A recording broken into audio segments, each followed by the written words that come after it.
L'édition 2024, célébrée sous le thème « Solidarité avec les réfugiés et les communautés hôtes », a été l'occasion pour Vlemali Jean-Marie, représentant des réfugiés urbains, de remercier le gouvernement tchadien pour ses multiples efforts en vue d'améliorer les conditions de vie des réfugiés et de plaider pour leur insertion socio-professionnelle. Idriss Abdallah Nassour, secrétaire général permanent de la Commission nationale d'accueil et de réinsertion des réfugiés Sénat, a exprimé sa gratitude envers les partenaires techniques et financiers, soulignant les efforts en cours pour faciliter l'insertion socio-professionnelle des réfugiés. Laura Locastro, représentante de l'UNHCR au Tchad, a noté que le pays a accueilli plus de 600 000 nouveaux réfugiés au cours des 14 derniers mois et a salué la solidarité du peuple tchadien tout en réitérant le soutien continu de son organisation. La loi d'asile au Tchad, c'est une des lois les plus avancées dans tout le continent. Ça, c'est un pays qui a montré et qui a démontré la solidarité vis-à-vis des réfugiés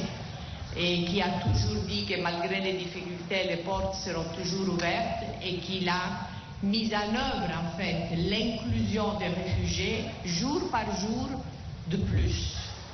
Donc, effectivement, notre solidarité s'étend pas seulement envers les réfugiés, mais aussi envers toutes les populations tchadiennes qui les accueillent, qui les hébergent, qui partagent le peu qu'ils ont avec eux.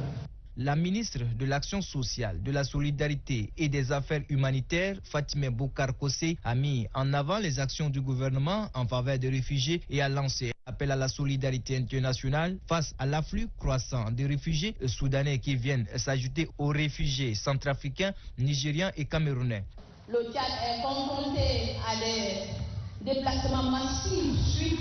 à des événements sans précédent et continue à accueillir sur son territoire un nombre considérable de réfugiés et de retournés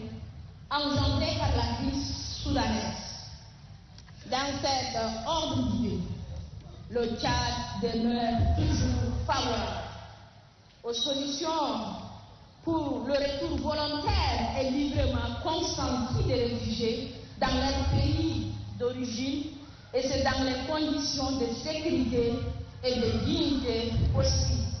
Les prestations des artistes, l'exposition des œuvres réalisées par les réfugiés soudanais, camerounais et centrafricains ont agrémenté la célébration de cette journée.